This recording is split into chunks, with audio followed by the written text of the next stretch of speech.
오늘 주신 생명의 양식은 사사기 17장 7절에서 13절 말씀입니다. 사사기 17장 7절에서 13절 말씀입니다. 유다 가족에 속한 유다 베들레헴에 한 소녀가 있으니 그는 레위인으로서 거기 우거하였더라. 이 사람이 거할 곳을 찾고자 하여 그 성읍 유다 베들레헴을 떠나서 행하다가 에브라임 산지로 가서 미가의 집에 이르매 미가가 그에게 묻되 너는 어디서부터 오느뇨? 그가 이르되 나는 유다 베들레헴의 레인으로서 거할 곳을 찾으러 가노라. 미가가 그에게 이르되 내가 나와 함께 거하여 나를 위하여 아비와 제사장이 되라. 내가 해마다 은열과 의복 한 벌과 식물을 주리라. 함으로 레인이 들어갔더니 레인이 그 사람과 함께 거하기를 만족히 여겼으니 이는 그 소년이 미가의 아들 중 하나같이 됨이라. 미가가 레인을 거룩히 구별하며 소년이 미가의 제사장이 되어 그 집에 거한지라. 이에 미가가 가로되 레인이여 내 제사장이 되었으니 이제 여호와께서 내게 복 주실 줄을 아노라 하니라. 이는 하나님의 말씀이니라. 아멘. 시몬 안나 성가대 찬양이 있겠습니다.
시몬 안나 성가대 찬양 감사합니다. 네, 사회자 목사님께서 읽어주신 오늘 본문은 사사시대에 미가라는 한 가정에서 일어났던 일입니다. 이 사사시대는 그야말로 신앙적으로 도덕적으로 패역하여 여호와의 목전에 악을 행해야 했던 시대였죠. 사람이 사람 앞에 섰을 때 쉽게 도적질도 못하고 죄를 짓기가 어렵습니다. 남의 눈이 있는데 누가 죄를 짓겠습니까? 하물며 사람이 사람 앞에서도 그럴진데 사사시대에는 하나님 목전에서 버젓이 죄를 지었던 것이죠. 오늘 이 미가라는 가정을 통해서 이 시간에 우리가 영적으로 얻을 교훈이 무엇인가 하나라도 깨닫는 귀한 시간이 되시기를 소원하겠습니다. 사사시대, 자기 기분에 따라서 자기만의 종교를 만드는 시대, 또한 성직자들의 뻔뻔한 타락과 성공을 위해서 몸부림을 치던 시대, 성적인 타락의 끝판왕인 동성애가 판을 치는 음란한 시대, 극도의 이기주의와 그리고 너무나도 쉽게 자행되는 살인행위, 또한 종교의 이름으로 멀쩡한 처녀를 납치하는 유괴행위, 자기 스스로가 왕이 되어서 그야말로 자기 소견에 좋은 대로 하던 썩어 문드러진 시대가 바로 이 사사시대였던 것입니다. 소돔과 고모라, 그 죄악이 얼마나 큰지 하나님이 불심판으로 땅을 뒤집어 엎어버렸죠. 이처럼 극악무도한 패역한 시대도 하나님 가만두지 않았는데 이 사사시대를 하나님이 가만두시겠습니까? 오늘날의 시대하고 똑같습니다. 그러나 우리가 한 가지 알 것은 이처럼 죄가 관영한 시대에도 하나님의 은혜가 보이지 않는 손길이 미친 것을 또한 발견할 수가 있습니다. 사사시대에 이 패역한 세대를 건지기 위해서 하나님은 사사를 보내어 끊임없이 말씀을 전파했고 끊임없이 회심을 유기했고 이 어둠 가운데서도 빛의 한 줄기의 빛을 하나님은 끝까지 놓치지 않고 비춰왔던 것을 우리는 성경을 통해서 발견할 수가 있습니다. 로마서 1장 21절에서 23절에 보게 되면은 하나님을 알되 영화롭게도 아니하고 하나님을 모르는 게 아닙니다. 알아요, 하나님. 그러나 영화롭게 안 합니다. 감사도 없습니다. 뭐를 감사해야 되는지도 사실 모르죠. 그 생각이 허망하여졌다 그랬습니다. 허망하다, 거짓되고 망령되다. 생각 자체가 진실하질 않아요. 그리고 항상 허튼 곳에 마음을 뺏기고 있고 미련한 마음이 어두워졌습니다. 마음이 어두워지니까 지혜가 없죠. 총명이 없죠. 그러니까 모든 일을 하는 데 있어서 무지할 수밖에 없죠. 스스로 지혜 있다 하나 우준하게 되어 썩어지지 아니할 하나님의 영광을 썩어질 사랑과 금수와 버리지 형상의 우상으로 바뀌었느니라 그랬습니다. 하나님을 압니다. 그러나 거기까지예요. 그 이상도 없습니다. 영화는 고사하고 하나님의 성호에 오히려 먹칠을 하는 죄를 짓고 있었던 시대, 감사는 고사하고 불평, 불만, 원망의 삶을 살면서 그 생각은 거짓되고 망령되고 스스로 우준하게 되어 땅의 것만 찾고 내세 안 찾습니다. 천국 얘기로만 듣고 한 귀로 듣고 한 귀로 흘립니다. 천국을 가기 위해서 영적 지혜는 어떻고 어떠한 삶을 살아야 되는 거 거리가 멉니다. 천국에 대한 소망도 없습니다. 그저 땅에서 잘 먹고 잘 살다 가면 끝이다 하는 그야말로 머리부터 발끝까지 땅에 쫙 붙은 뱀처럼 사상이 온갖 유괴 사상만 갖고 있는 시대, 이것이 바로 사사시대의 본질입니다. 그러나 오늘날 현대인들의 본 모습이기도 하죠. 요한복음 10장 35절에 보게 되면 말씀을 받은 자는 신이라 하였거늘 그랬습니다. 생각과 사상이 땅에 쫙 붙어서 땅의 것만 생각하고 있는 사람이 신적 차원의 말씀을 알겠습니까? 그 하나님의 형상을 금수와 버르지의 형상으로 바꾸면서 살고 있는 것이 아닌가요? 요한복음 10장 35절에 그 말씀이 있죠. 말씀을 성경을 폐하지 못하나니 하나님의 말씀 받으면 신이라 하였거든. 신이라 그래가지고 지금 당장 무슨 시간과 공간을 초월해서 과거와 현대를 왔다 갔다, 그게 아니죠. 베드로후서 1장 4절에서 9절에 보게 되면요, 신의 성품이라 그랬습니다. 신의 성품. 제가 봉독하겠습니다. 4절을 보게 되면은 이로써 그 보배로운 지극히 큰 약속을 우리에게 주사 이 약속으로 말미암아 너희로 정욕을 인하여 세상에서 썩어질 것을 피하여, 정욕을 위하여 세상에 썩어질 것을 피하여 신의 성품에 참여하는 자가 되게 하랴. 이러므로 너희가 더욱 힘써 너희 믿음의 덕을. 여러분, 믿음이 있으면 덕이 있어야죠. 사람이 그렇게 편협하고 옹졸하고 편협된 사상 가지고는 되겠습니까? 믿음의 덕을, 덕의 지식을. 아는 것만큼 영생이고 아는 것만큼 보인다 그랬습니다. 영적인 세계, 육적인 세계 다 아셔야죠. 덕의 지식을, 지식의 절제를. 자기 스스로가 자기 감정을 컨트롤 못해가지고 성을 내고, 그 왜 한 번 성내는 것이 하나님 나라의 의를 이루지 못한다 그랬지 않습니까? 살다가 조금 힘들고 경제적, 건강적으로, 환경적으로 어려운 일이 당하면은 불평, 불만부터 나오죠. 절제가 없어요. 절제의 인내를, 인내의 경건을, 경건의 형제우애를, 형제우애의 사랑을 공급하라. 이게 신의 성품이에요. 신의 성품. 이러한 것이 너희에게 있어 흡속한즉 너희로 우리 주 예수 그리스도를 알기에 게으르지 않고 열매 없는 자가 되지 않게 하려 하냐. 신앙의 열매가 뭡니까 하면 이 신의 성품을 말씀을 하세요. 입으로만 열매를 하는 것이 아니라 생활 가운데, 그래야 하나님이 이게 열매였구나 인정을 하고 변화를 줄 거 아닙니까? 구원을 할 거 아니겠어요? 막연하게 믿는 신앙, 이젠 그런 때가 아닙니다. 명확하게 성경에서 근거를 찾고 그 근거가 의미하는 것이 무엇이고 그 뜻이 무엇인가 행하고, 생각과 마음이 그 뜻과 다르다 그러면 성경 말씀을 자기한테 맞추지 말고 자기가 성경한테 맞춰야죠. 그래야 땅이 기경이 될 거 아니겠습니까? 9절에 이러한 것이 없는 자는 소경이라 원시치 못하고 멀리 못 봐요. 장님입니다. 그의 옛죄를 깨끗하게 하심을 잊었느니라. 죄사한 것을 잊었답니다. 경건의 형제 우애를이라고 했습니다. 여러분, 마지막 때 심판 대상자가 누구냐?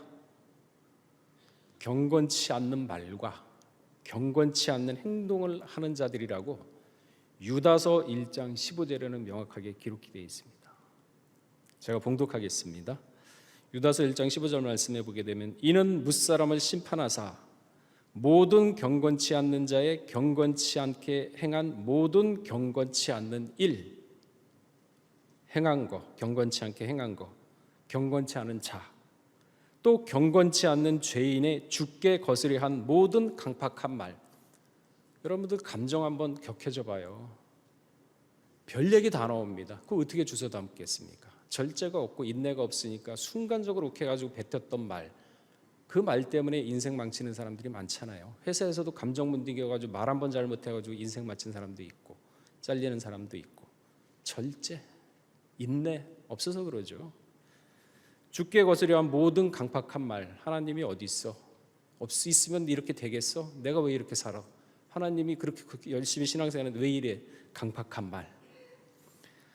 저희를 정죄하려 하였느니라. 이 사람들은 원망하는 자며 불만을 토하는 자며 그 정욕대로 행하는 자라. 그 입으로 자랑하는 말을 내며 이를 위하여 아첨하느니라. 사랑하는 자들아, 너희는 우리 주 예수 그리스도의 사도들의 미리 한 말을 기억하라. 사도들, 지금까지 해왔던 모든 말씀이 성경에 기록됐지 않습니까?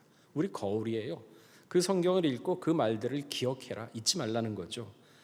18절에 그들이 너희에게 말하기를 마지막 때에 자기의 경건치 않는 정욕대로 행하며 기롱하는 자들이 있으리라 하였나니 이 사람들은 당을 짓는 데 무리를 지어요. 사욕을 위해서 자기네끼리 육에 속한 자며, 그런 사람도 육에 속했다는 거라고 알려주지 않습니까? 성령은 없답니다. 마지막 사는 성도는 신의 성품에 참여하는 자가 되어야 됩니다. 신의 성품에 참여하는 자는 육의 생각이 아니라 영의 생각을 하는 자입니다.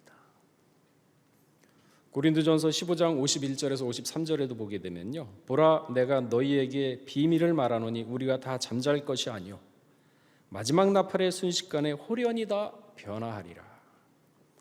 나팔 소리가 나매 죽은 자들이 썩지 아니할 것을 다시 살고 우리도 변화하리라. 이 썩을 것이 불갑을 썩지 아니할 것을 입겠고 이 죽을 것이 죽지 아니함을 입으리로다. 끝날에 예수 재림 때요 순간적으로 변화를 하게 됐는데 영의 차원에 있는 사람들은 안 됩니다. 변화의 대상은 육의 차원에 있는 사람은 안 됩니다. 영의 차원에 있는 사람이 돼야 변화의 대상이 되는 거죠. 육의 차원에 있는 사람은 변화의 대상이 안 되고 떨어질 수밖에 없죠. 말 못할 고통을 당하게 되죠.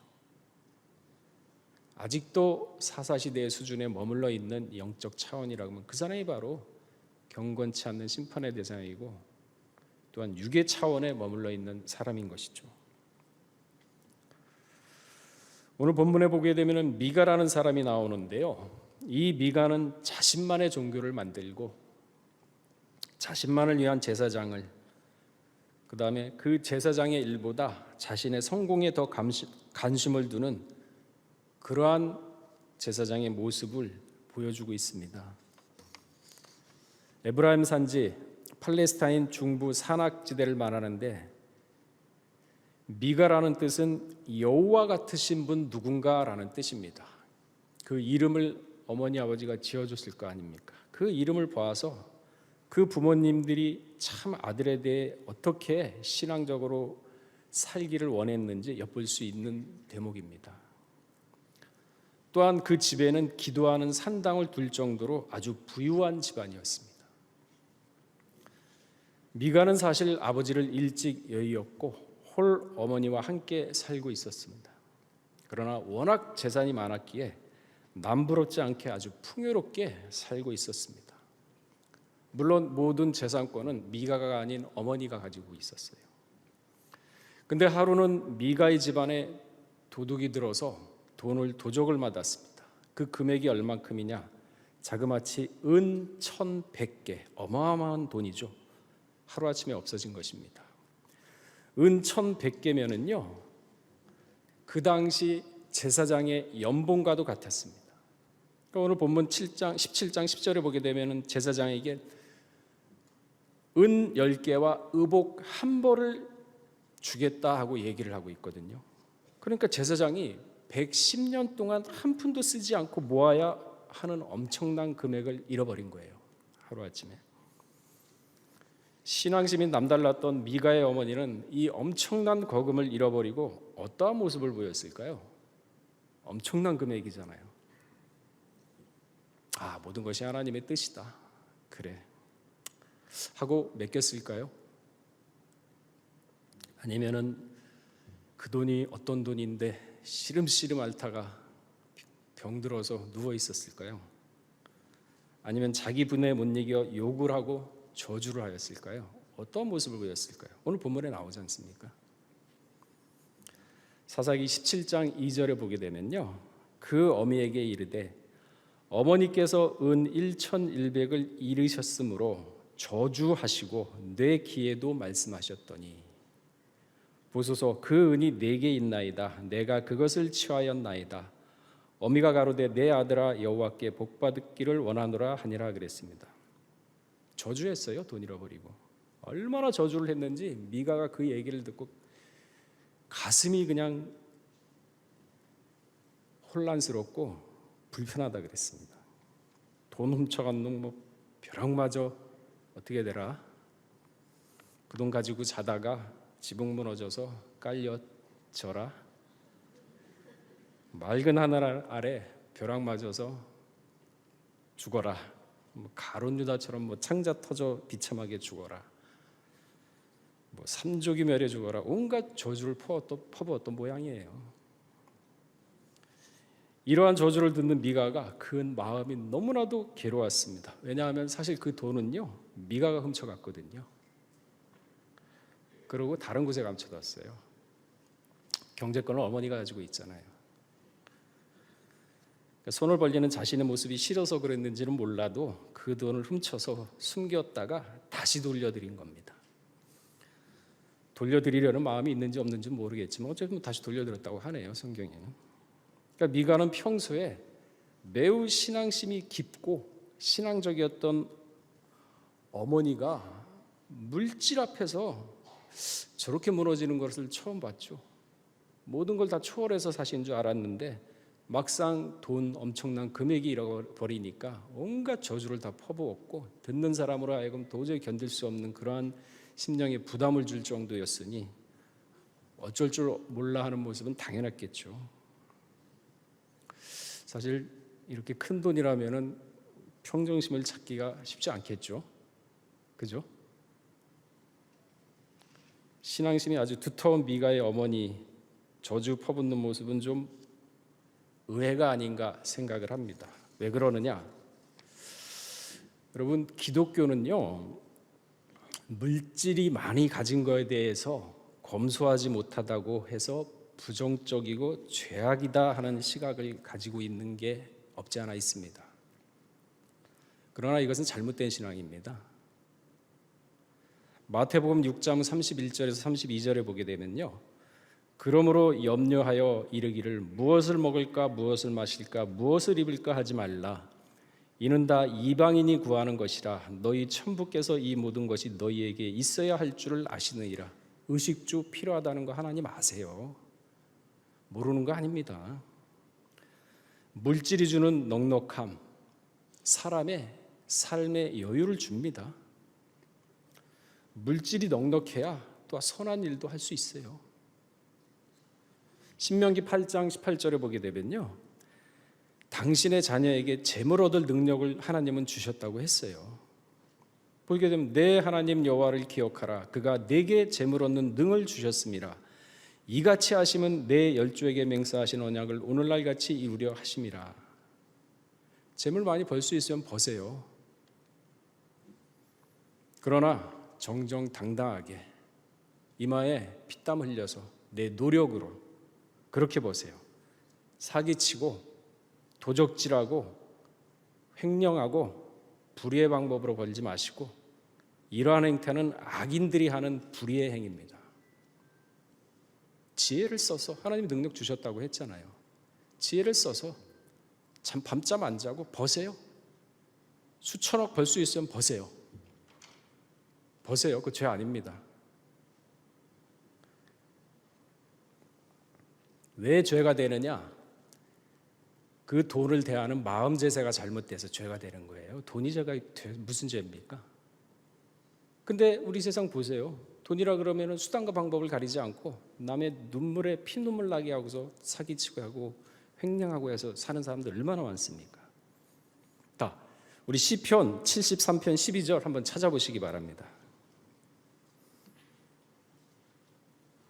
참 악인들 보면은 기가 막히게 돈 잘 벌고 잘 먹고 잘 살아요. 그죠? 자, 73편 12절 한번 찾아보고 우리 읽어보도록 할까요? 자, 읽어보겠습니다. 시작. 볼지어다 이들은 악인이라 항상 평안하고 재물이 더하도다. 내가 내 마음을 자, 20절까지. 내가 내 마음을 정의하며 내 손을 씻어 무죄하다 한 것이 실로 헛되도다. 나는 종일 재앙을 당하며 아침마다 징책을 보았도다. 내가 만일 스스로 이르기를 내가 이렇게 말하리라 하였다면 주의 아들들의 새끼를 하여 재물을 행하였으리라. 내가 어쩌면 이를 알까 하여 생각한즉 내게 심히 곤란하더니 하나님의 성소에 들어갈 때에 저희 결국을 내가 깨달았나이다. 주께서 참으로 저희를 미끄러운 곳에 두시며 파멸에 던지시니 저희가 그 졸지에 황폐하였는가. 놀람으로 전멸하였나이다. 주여, 사람이 깬 후에는 꿈을 무시함 같이 주께서 깨신 후에 저희 형상을 멸시하시라. 보세요. 악인이 참 평안하고 재물이 그냥 만사형통이에요. 잘 벌려요. 그래서 시편 기자가 내 마음에 정하여 내 손을 씻어 나는 무죄하다. 나는 저렇게 죄 안 짓겠다. 저렇게 남의 사기 안 치고 난 저기 그냥 정정당당하게 벌겠다. 무죄하다 한 것이 내가 이거 잘못된 건가? 잘못된 신앙인가? 잘못된 걸 가졌나? 나는 이렇게 정직하게 살려고 노력하는데 왜 저 악인은 더 많이 버는 거야? 내가 이거 잘못된 건가? 지금 그 얘기를 하고 있는 거거든요. 13절에. 14절에 보면은요. 나는 종일 재앙을 당하여 아침마다 징책을 보았다. 오히려 나는 믿는 사람이 더 못 살아. 더 징책을 받아요. 근데 쭉 읽어보니까요. 어떻게 되느냐? 19절에 저희가 어찌 그리 졸지에 황폐되었는가? 놀람으로 전멸하였나이다. 주여, 사람이 깬 후에는 꿈을 무시함같이 주께서 깨신 후에 저의 형상을 멸시하시리라. 보세요. 한순간에 망한 데잖아요. 잠언서 21장 4절을 보게 되면요. 눈이 높은 것과 마음이 교만한 것과 악인이 형통한 것은 다 죄라 그랬습니다. 너는 악인의 형통을 부러워하지 말고, 잠언서 24장 1절 말씀이죠. 너는 악인의 형통을 부러워하지 말고 그와 함께 있기도 원하지 말라. 떡고물 먹겠다고 그러지 말라는 거예요. 가서 빌붙고 아부하고 그러지 말라는 얘기죠. 재물이 많고 적음의 문제가 아니라 그 재물을 대하는 사람의 마음의 상태가 문제인 겁니다. 여러분, 교통사고가 났다고 해가지고 이 지구상의 차를 모두 없애야 될까요? 그럴까요? 차를 운전한 운전자의 준법 정신이 부족하고 부주의가 교통사고를 유발한 것이지 차가 무슨 잘못이 있습니까? 칼을 주부의 손에 들리면요, 가족의 건강을 위해서 맛있는 음식을 만드는 도구가 되지만은 강도한테 주어주면요, 사람을 해치는 도구가 돼요. 똑같은 칼인데 돈이 무슨 죄가 있어요? 돈을 대하는 사람의 마음이 잘못된 거지. 신앙심이 아주 좋다고 소문난 미가의 어머니는 돈의 노예가 되었던 것을 그동안 모르고 살았던 겁니다. 재물이 없어진 것을 깨달았을 때 본 모습이 나타났던 거죠. 신앙으로 물질을 초월하지 못한 것이죠.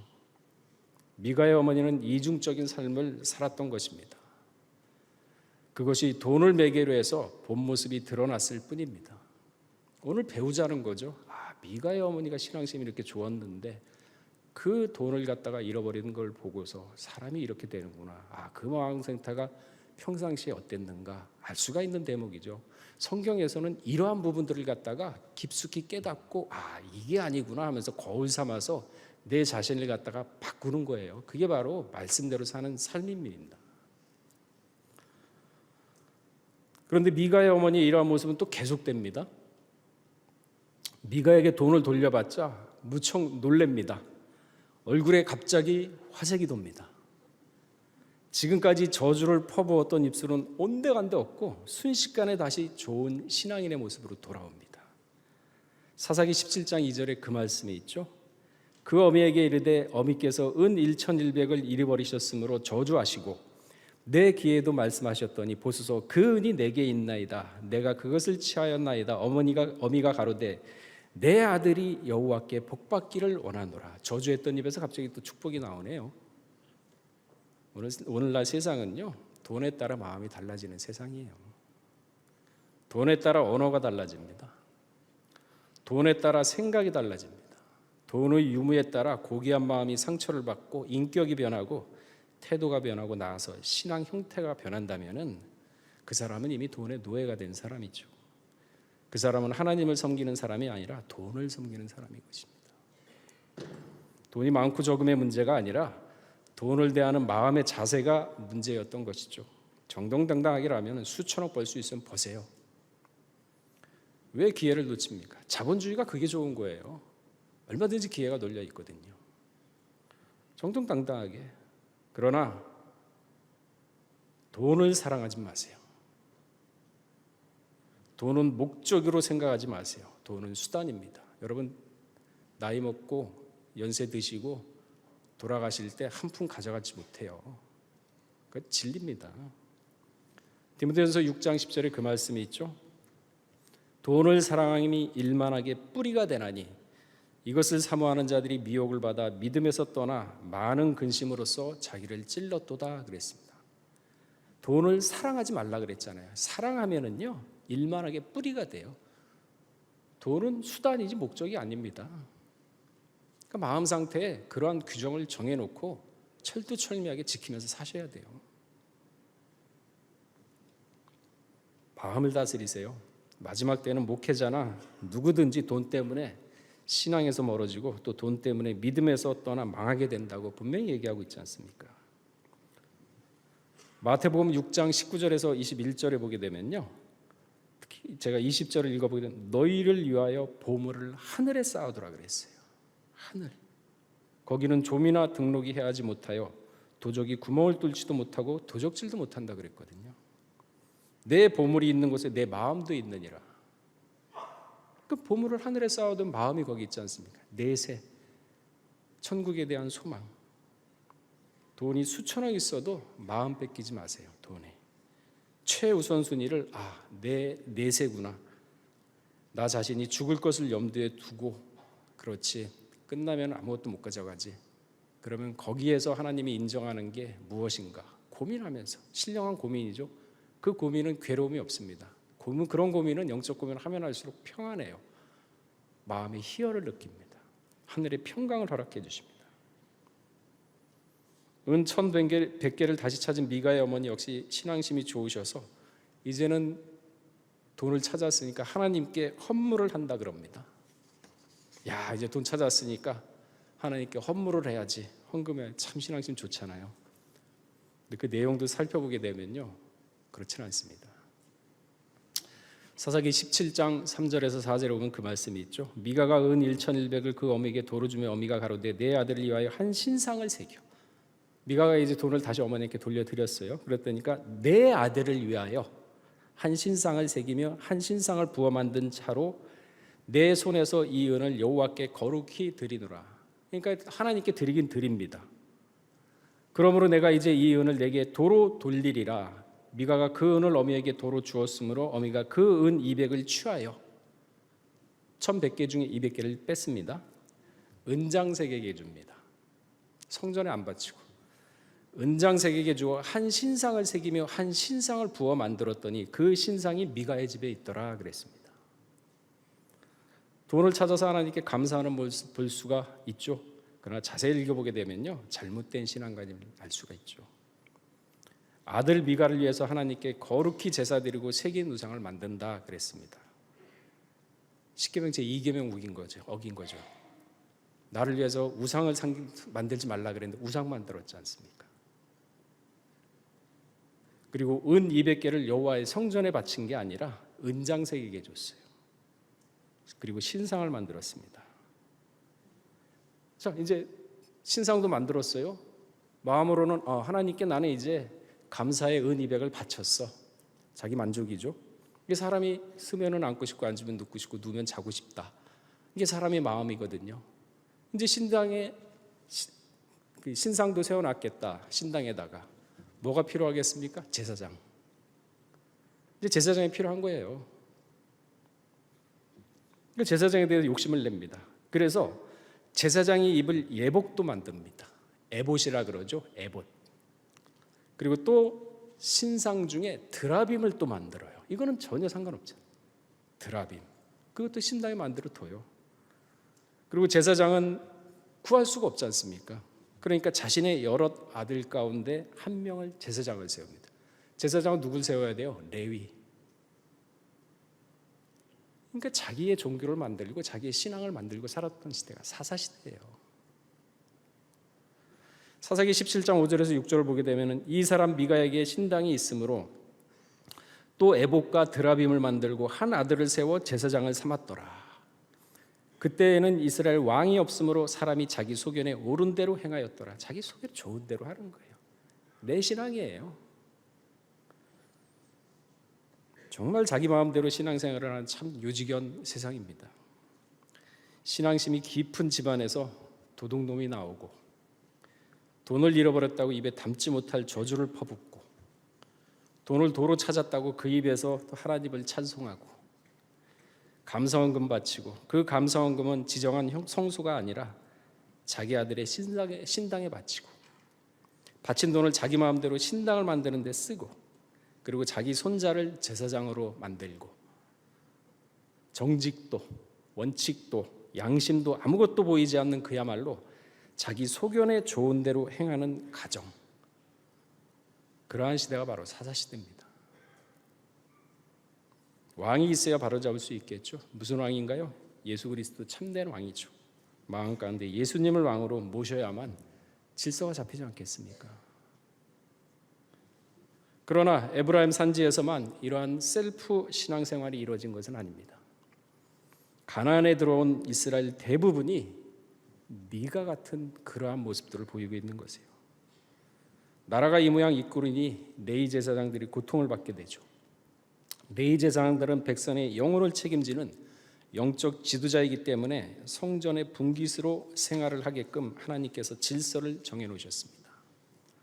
신명기 14장 27절에 보게 되면은 레위인은 기업이 없다 그랬어요. 내 성읍에 거하는 레위인은 너희 중에 분깃이나 기업이 없는 자니 또한 저를 저버리지 말지니라 그랬습니다. 그러니까 재력이 있는 가정에서는 자기 신당을 짓고 자기 자녀를 제사장을 세우고 하나님의 성전이 아닌 신당에 헌금을 바치니 레위인들이 설 곳을 잃어버리죠. 제사장 직분을 할 수가 없게 되죠. 하나님의 율법을 전파하고 신앙을 전수하고 경건하고 고귀한 생활을 할 수가 없게 되자 레위인들 또한 제멋대로 살아가기 시작을 합니다. 이러한 때에 유다 땅 베들레헴에 한 레위인이 있었습니다. 그런데 백성들이 자신의 직무를 행하지 않자 이 레위인은 생활이 힘들어졌고 급기야 베들레헴을 떠나 더 좋은 환경을 찾아 나서게 되죠. 그러나 막상 갈 곳이 있었던 것은 아닙니다. 자신을 받아줄 곳은 찾아서 정처 없이 떠돌다가 미가의 집에 도착을 하게 된 것입니다. 사사기 17장 7절에서 8절에 보게 되면 유다 가족에 속한 유다 베들레헴에 한 소년이 있으니 그는 레위인으로서 거기 우거하였더라. 이 사람이 거할 것을 찾고자 하여 그 성읍 유다 베들레헴을 떠나 행하다가 에브라임 산지로 가서 미가의 집에 이르니 그랬습니다. 근데 미가는요 여러 집을 돌아다녔지만은 야박하게 대하지 않더라고요. 왜? 미가도 속셈이 있잖아요. 제사장이 없지 않습니까? 몰골은 허스름했지만 그래도 아주 친절하게 대해줬어요. 자신을 레위인이라고 말을 하자 미가는 호감을 갖기 시작을 합니다. 아 그래요? 레위 족속이세요? 왜냐하면 자신의 집에 신당과 그 다음에 신상은 있는데 제사장이 없기 때문에 그 제사장이 자기 아들이었거든요. 미가의 아들. 그러니까 마음에 걸렸던 것인데 스스로 제사장이 들어온 거예요. 그러니까 미가가 레위인한테 제안을 합니다. 오늘 본문에 있잖아요. 연봉으로 은 10개와 옷 한 벌 주겠다. 그러니 우리 집에서 먹고 자고 생활하면서 우리 집의 제사장이 되라. 그 미가의 아들 중에 하나가 되었다 그랬지 않습니까? 자기 집의 제사장. 사사기 17장 12절에서 13절에 보게 되면요. 미가가 레위인을 거룩히 구벌하며 소년이 미가의 제사장이 되어 그 집에 거한지라. 이에 미가가 가로되 레위인이 내 제사장이 되었으니 이제 여호와께서 내게 복 주실 줄을 아노라. 착각이죠. 레위인은 누가 구분을 합니까? 하나님에 의해서 구별된 자가 레위인이에요. 근데 지금 사사기 17장 12절은 누가 구별을 했습니까? 미가가 레위인을 구별했어요. 이게 말이 되는 거예요. 그리고 소년의 제사장이 됐습니다. 하나님의 제사장이 아니에요.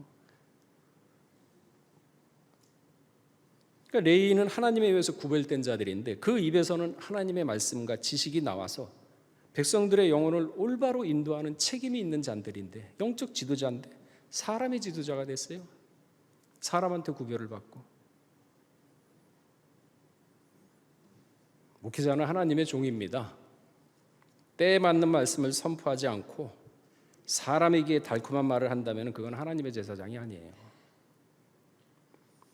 사람의 제사장이 된 겁니다. 그거는. 이 레위인은 사람이 만든 종교, 사람을 위한 제사장이 되어버렸어요. 먹고 살려고. 하나님의 말씀을 전한 제사장이 아니라 인간의 생활 유지를 위한 타락한 제사장이 된 것입니다. 제사장은 어떠한 상황이 오더라도 하나님의 종임을 포기해서는 안 돼요. 먹고 살기 위해서가 아니라 사람을 위해서가 아니라 마지막 때 나팔을 불어야 진정한 하나님의 종인 것입니다. 그럼 먹고 살기 위해 성전을 나와서 미가를 만나 신세 폈다고 좋았죠? 호의호식하죠? 하나님의 말씀을 바로 전하겠습니까? 사람의 비유에 맞는 말이나 맞추고 아부나하고 기복신앙이나 빌어주고 사꾼 목사죠. 자, 미가서 3장 11절 한번 찾아보시기 바랍니다. 제가 하는 얘기가 아니라 미가서에 나오는 거예요. 이 미가하고 그 미가는 다른 미가입니다. 동명이인이에요. 자, 3장 11절 찾아보시겠습니다.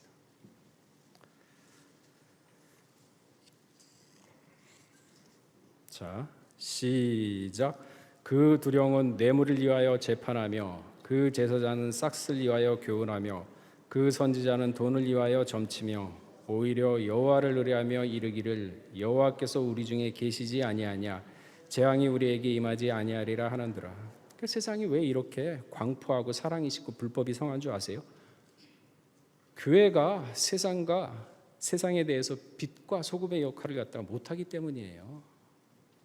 좋은 얘기만 하고 골마 터지더라도 비유만 맞추고 영적으로 잘못된 것을 지적해서 바로 잡아줘야죠.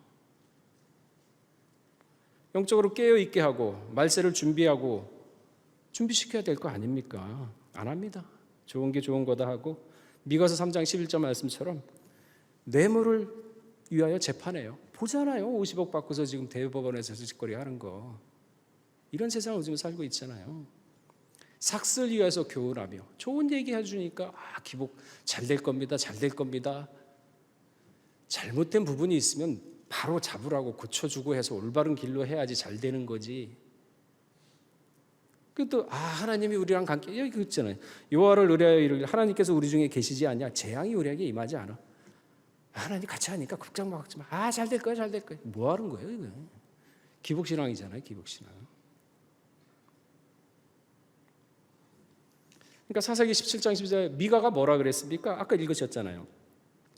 미가가 가로되 레인이 내 제사장이 되었으니 이제 여호와께서 내게 복 주실 줄을 아노라. 복 받겠습니까? 착각이지. 미가는 아주 큰 착각을 하고 살고 있는 거예요. 마태복음 15장 14절에 보게 되는 그냥 두어라. 저희는 소경이 되어 소경을 인도하는 자로다. 만일 소경이 소경을 인도하면 둘 다 구덩이에 빠지리라 하신대 그랬습니다. 구덩이에 빠져도 모르지 않습니까? 그 달콤한 말에 그게 옳지 않은데도 불구하고 그 달콤한 말에 넘어가지고 구덩이에 빠진데도 몰라요. 빌립보 4장 13절에 보면 내게 능력 주시는 자 안에서 내가 모든 것을 할 수 있다 그랬습니다. 다 줬어요. 여러분 하고 싶은 거 정정당당하게 버세요. 계획 잘 세우고 세밀하게 해서 정보 다 얻고 그리고 사업 시작하기 전에 뭔가 어떻게 할 것인가 세밀하게 계획을 세우세요. 계획 세우는 도중에 믿고 맡기고 기도하면서 맡기면 평안합니다. 하나님이 함께해요. 그러면 하면은 사업 성공할 거 아닙니까? 급한 마음에 그냥 내 의욕이 앞서가지고 하고 나중에 잘못되면은 그때 기도한다. 시작이 잘못됐잖아요. 내게 능력 주신 자 할 수 있다 그랬거든요. 이 말씀 믿고 가자는 거죠. 그러니까 우리가 이 말씀 믿기 때문에 능력이 나타나고 역사가 일어나는 거 믿자는 거죠. 그러니까 그게 특권 아닙니까 우리의. 그러니까 미가의 개인 제사장이 되었으니 미가의 기분 상하게 하겠습니까? 안 하죠. 거스린 말 하겠습니다? 못 하죠. 그러니 내 일을 하는 사람이지 그게 무슨 하나님의 일을 하는 제사장입니까? 마지막 때 여러분 왜 순교를 당하는 줄 아세요? 정직하게 행하기 때문에 죽입니다. 올바른 소리를 하니까 마음에 찔려서 죽입니다. 자, 사도행전 7장 54절에서 58절에 보면 명확하게 마지막 때 순교할 때 모습이 나오거든요. 스데반. 자, 한번 제가 읽어보겠습니다. 54절 말씀, 저희가 이 말씀을 듣고 마음에 찔려 저를 향하여 이를 갈거든. 그래도 양심은 있네요. 찔리는 게 있고 이빨까지 가니까. 55절에 스데반이 성령이 충만하여 하늘을 우러 주목하여 하나님의 영광과 및 예수께서 하나님 우편에 서신 것을 보고 말하되 보라 하늘 문이 열리고 인자가 하나님 우편에 서신 것을 보노라 한데 사람 비유 미가처럼 사람 비유를 마치는 게 아니라 하나님 비유를 마치면 마지막 때 순교할 때 다 보여주잖아요. 사람 눈치 보면 보여주겠습니까? 하늘을 우러러보니까 다 보이지 않습니까? 마지막 순교의 모습이잖아요. 저희가 큰 소리를 지르며 귀를 막고 스데반이 얘기하니까 듣기 싫다는 거죠. 왜? 빛이 들어오니까 마음이 어두운데 싫죠. 귀를 막고 일심으로 그에게 달려들어 성 밖에 내치고 돌로 칠세 증인들이 옷을 벗어 사울이라는 청년을 발에 두니 옳은 소리 하니까 죽이는 거예요. 여러분 그러면 이 세상에 빛과 소금이 되고 있습니까? 지금 시대 보세요. 교회들 보세요. 사람의 제사장이잖아요. 어떻게 시대를 구별하고 마지막 때 말씀을 전파하겠습니까? 그저 귀에 달콤한 말만 하고 인기나 얻고 밥이나 얻어 먹고 살려고 하니 그러니 주일 예배를 갖다 토요일 날 옮겨놓고 주일날 놀러 가라 그러잖아요. 그게 뭐 하는 거예요 지금? 안식일 지키라 그랬잖아요. 개념 다 어기잖아요. 사람의 제사장이 무슨 하나님의 제사장이. 그런 건 보지도 마세요. 악은 모양도 버리라 그랬어요. 하나님 말씀에 옳으면 옳고 아니면 아니라 그랬습니다. 자신의 일을 하는 사람이지 무슨 하나님의 일을 하는 제사장입니까? 말씀을 정리하겠습니다. 말씀을 받은 사람은 정직하지 않을 수가 없죠.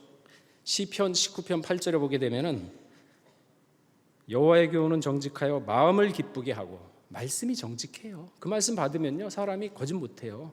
정직할 수밖에 없어요. 정직하여 마음을 기쁘게 하고 여호와의 계명은 순결하여 눈을 밝게 하도다. 정직하게 되면 마음이 유쾌하지 않습니까? 지족의 복을 받게 되죠. 디모데전서 6장 6절에. 그러니까 돈이 많고 적음에 상관없어요. 1,000억이 있거나 10원이 있거나 상관없습니다. 왜? 돈 때문에 움직이는 사람이 아니거든요. 여러분들 살아가면서 돈 때문에 움직이면 안 된다는 거죠. 돈은 수단이에요. 그러니까 마음을 지금부터 단련시키셔야 돼요. 정직한 말씀 받으면요 마음이 어둡고 답답하고 난 못 사게 굴고 사기질하고 도둑질하고 오만 나쁜 짓 못합니다. 두렵죠. 양심이 떨리는데. 정직한 말씀과 권세와 능력이 들어갔는데 왜 그 어둠이 다 달아날 거 아닙니까? 말씀은 빛이라 그랬는데.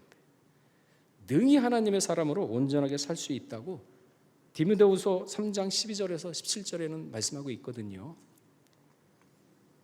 자, 이거 마지막으로 찾고 그리고 말씀을 말씀해. 디모데후서 3장 12절에서 17절.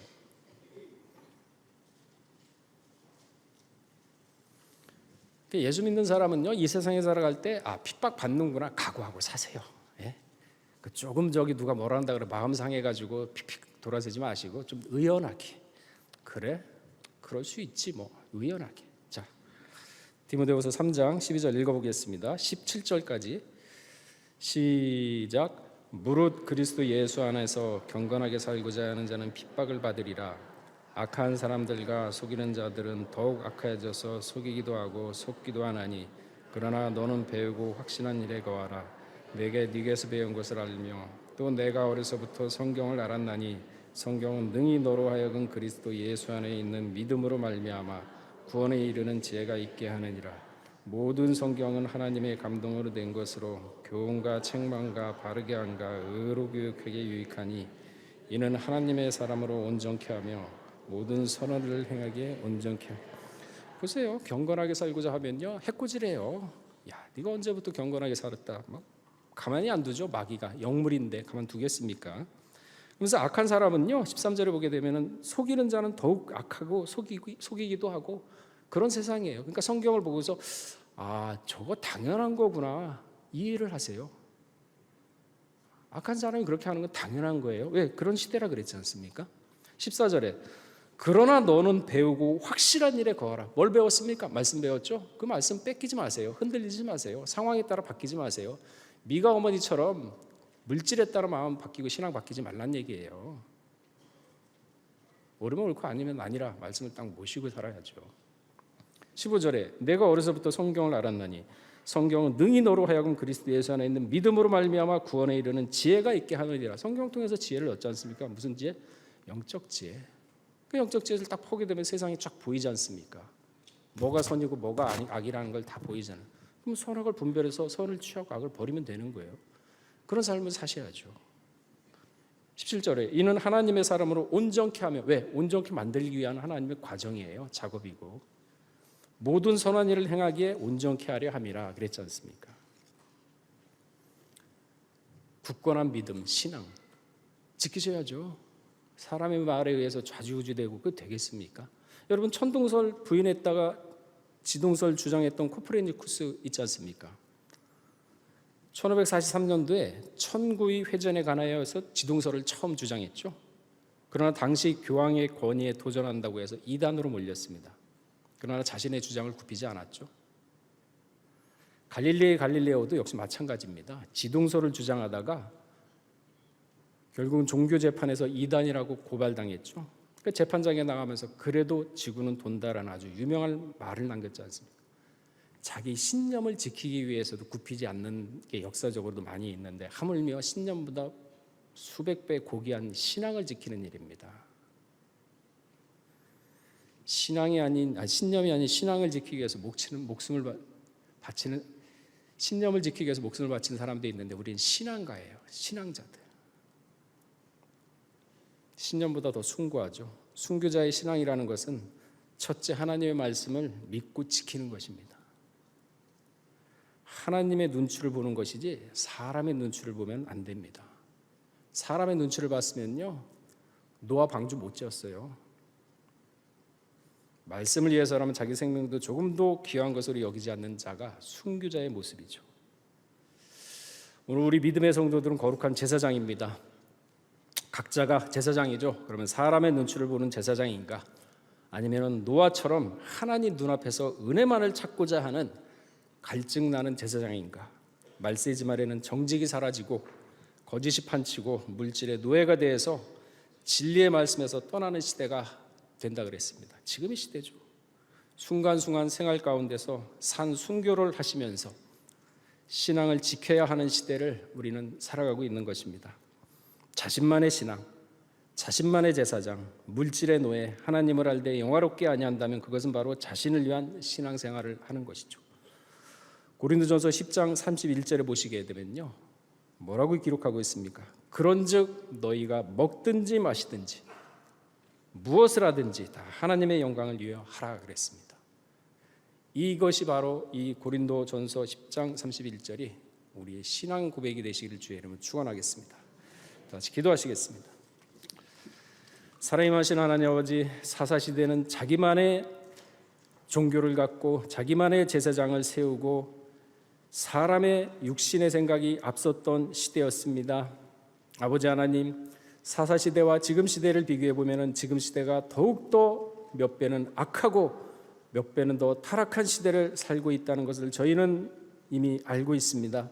이러한 시대에 우리 평강의 성도들은 자신의 신앙이 아니라 오직 하나님만을 바라는 신앙, 말씀만을 우선시하는 신앙, 오직 믿음만을 앞세는 신앙으로 좌우로 치우치지 않고 오직 하나님의 말씀에 승리하는 삶을 사는 귀한 성도님들 다 될 수 있도록 인도하여 주시옵소서. 모든 말씀 들고 나올 때 존귀하신 예수 그리스도 받들어 감사하며 기도 올렸사옵나이다. 아멘. 주신 말씀에 많은 은혜 받았습니다. 찬송가 395장 드리겠습니다.